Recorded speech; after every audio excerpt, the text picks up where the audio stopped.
メジャー翻訳速報。いよいよワールドシリーズが開幕し、ドジャースとヤンキースという歴史ある両チームの対決に注目が集まっています。大谷翔平選手を擁するドジャースとヤンキースという両リーグを代表するチームの対戦。果たして現地の解説者やレジェンドたちはこの歴史的な対決をどのように見ているのでしょうか。今回はワールドシリーズに関する現地メディアでの評価や見どころをお届けいたします。皆さんはどう感じましたか。ぜひよかったらコメント欄で教えてください。今回はこちらの内容を詳しく解説している番組を日本語翻訳してお届けいたします。それではご覧ください。Hey, let's get into this, everybody. We know the World Series begins on Friday. Dodgers will host the Yankees for games 1 and 2, and the teams that have appeared in the most World Series. So here we go. And they also have the most future Hall of Famers in the World Series. Now, check this out. I want you to focus on the bottom left, which would be Yankees-Dodgers. They had 10 eventual Hall of Famers. Yankees-Dodgers, on the top right, 1953, they had 10 eventual Hall of Famers. Now, in this series, by my count, and you guys can definitely debate me on this, I have 4, 5, 6, 7. I have 7 that I think are guaranteed with a possibility of 8. Locks. Yeah. The 8 or the 7? I think the 7 is a lock. If we go through it, we got Mookie, Freddie. Are you even counting Soto yet? Yeah. Mookie, oh, yeah. Freddie, Soto. Yeah. Kershaw's not on the roster. But he's on the team. But he's on the team. I'm counting. Judge, Stanton. Yeah, Stanton. Well, that's the one I'm not quite there yet. Well, you better get there. You better get there because it's coming. I mean, he's our best power hitter. He's the best power hitter of his generation. I think Stanton has to be in the conversation. I understand that maybe postseason numbers may not come into play for a guy's Hall of Fame, voting standards, but you can't deny that Stanton has been a powerful force as far as the power goes, since he's broken into the league. And now, yes, maybe he didn't perform up to the level during his Yankee tenure that you would have liked him to, but in this postseason, he's showing what his value is, and he's still extremely feared in the game right now. The only issue I have is not with talent. It's not with power, 429 home runs. He'll get to 500. My only issue is games played. What do you think about that? No, it's been extremely difficult for him to be on the field. And sometimes that happens with guys that are that big and of course, with such a violent swing and everything he does it so powerfully.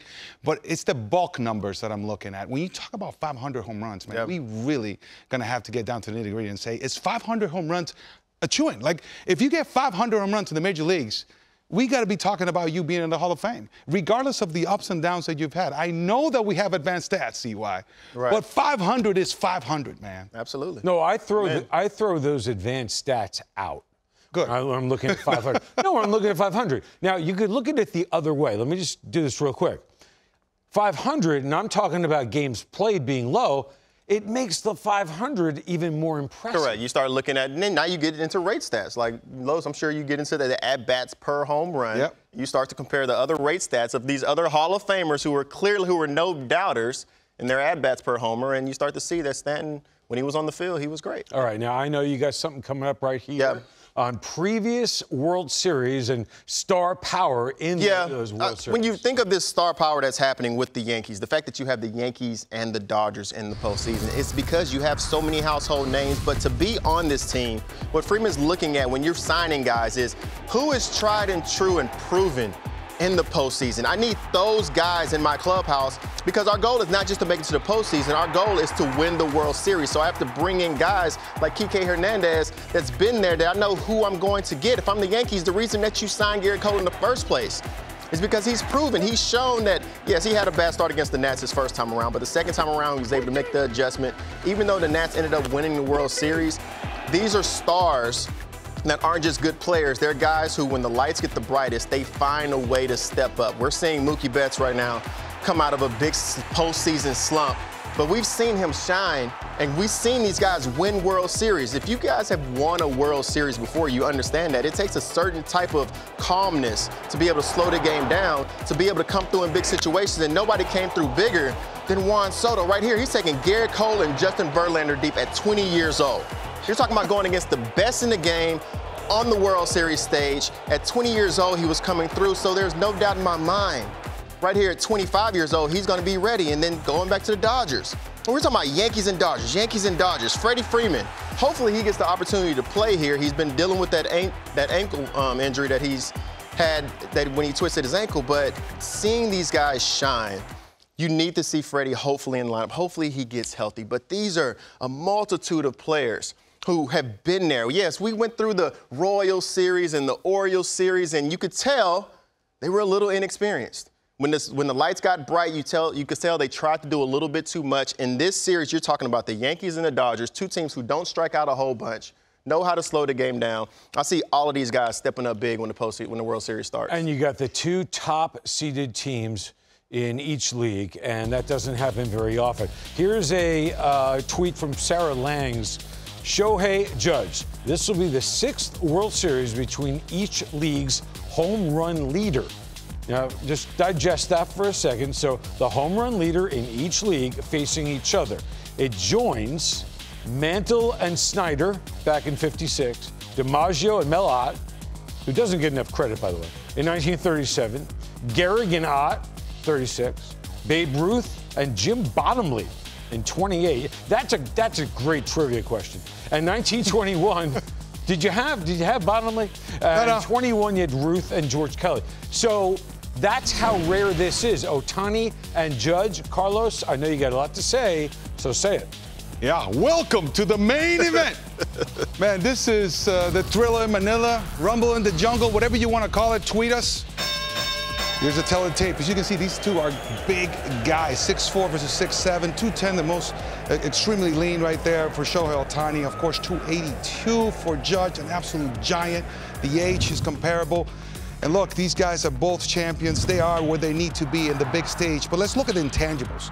They do it all, right? On the field, they got speed. So you can check that box. It's incredible how these big guys are able to move so swiftly and gracefully. For Judge in the outfield, we've seen Ohtani go out there and steal 50 bases as well. But then, make no mistake about it, it's the placatas that has us glued to our seats. All right, this is the impressive part. These guys are elite hitters. We're looking at two of the best hitters who's ever stepped on a big league diamond. And we get to watch him in the World Series. This fight is of epic proportions. And I'll add this, neither has won a World Series. And I don't know if you said that and I wasn't paying attention, but neither has won a World Series, although you could make the case that Ohtani in the WBC and playing in his home country has won some big-time team awards. Now, the manager of the Yankees, talking about Aaron Boone right now, and I got to say, I'm happy for this man because he has been under pressure for years and years. He spoke today about appearing in the World Series. Iconic teams, and East meets West. And this is, Dodgers, Yankees, Lakers, Celtics, whatever you want to say. It has that kind of feel to it. And I certainly remember, those times and those teams very well. 7 years now that I've been here. There's always been that occasional talk about Yankees, Dodgers. I think it's going to be, I'm looking forward to all of it. The stars will be out. The eyeballs will be watching. And hopefully we can deliver on a great series. I can tell you Garrett will pitch game one. We're just starting to kind of, formulate our plans and things like that. So we'll see. Aaron Boone played in one World Series, by the way, in '03. They lost to the Marlins. So Garrett Cole starting game number one. See why? Thoughts? I mean, not a surprise, but what do you think?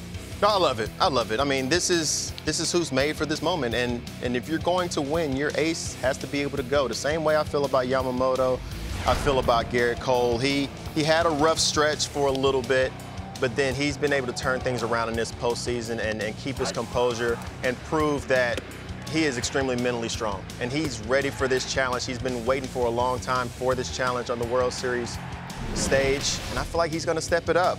The Dodgers are a tough lineup to go up against. You're talking about a team that really doesn't chase, doesn't swing and miss. So Garrett Cole is going to have to pitch in the zone. He's going to have to challenge some guys. You can't pitch around guys. You can't put the four fingers out for one of them. You're going to have to attack every single one of these guys in this lineup. And it starts off with Ohtani and Mookie leading it off. So we're going to see what Garrett Cole's made of very early in the game. Well, we know he's got the weapons necessary to succeed, right? And this is the thing. You can't even, we're talking about defaulting maybe a pitcher when you go up to the plate with your approach because you have such a long season. But in the postseason, you have no time for that. You got to go with what you got that day, and you have to figure out a way to beat the guys that you're facing that evening. And Garrett Cole certainly has the pedigree. You see the experience and how proven he is. So there's no doubt that, there was no doubt for me that he was going to be the one taking the ball game one in the World Series. There's more pressure, obviously, on a starting pitcher who may only get one start in a World Series than on a position player who is going to get up 4 or 5 times in a game, and then if it didn't work out, the next day he gets. So this is like this is like you walk out there. He's going to walk out there in L.A., and he knows, and obviously he knows, that he's got to be big, and he's got to go long, and he's got to be effective. I mean, we've seen that all throughout the postseason, though. We saw it with Skubal, on who Skubal was for the Tigers, and what it ended up turning into, what Manaea was for the Mets. You can tell that they're feeling that weight on their shoulders when they're stepping on the mound, but when it's a game one, you understand that you're setting the tone for how the rest of the series is going to play out, especially once you get to the point where you have 3 games in a row. Granted, they'll have 2 games, off day 3 games, but Garrett Cole understands that he's the ace over there. He has to set the tone. It's a huge amount of pressure, but that's what you sign up for, isn't it? That's what you signed the big deal for. That's why you go play for the New York Yankees, is because you want to be the player that gets that moment, gets that opportunity. So if you have the power to be bad and choke and ruin everybody's day, you also have the power to make everybody's day and create these legendary stories. And I think you look at it from the optimistic side and said, I'm going to go out there and try to become a legend in the series. Matty, that is the best thing about the postseason. And now this is magnified exponentially in the World Series, right? It's now or never. There's no more time. There's no tomorrow. You have to win today. And you're talking about pitchers getting a start, perhaps one start in the World Series, and that's it. And you get that first start. You want to make sure you set the tone and punch first, to go back to the boxing analogy. That's the beauty of postseason baseball, that you have to perform and own the present. There's no tomorrow. And you were there in 2008 against Philadelphia. And as I recall, the weather was fantastic. Yeah. In that series. Awful, the worst ever. メジャー翻訳速報。ワールドシリーズが金曜日に開幕しますね。今回は球界を代表する2大名門、ヤンキースとドジャースの対決となります。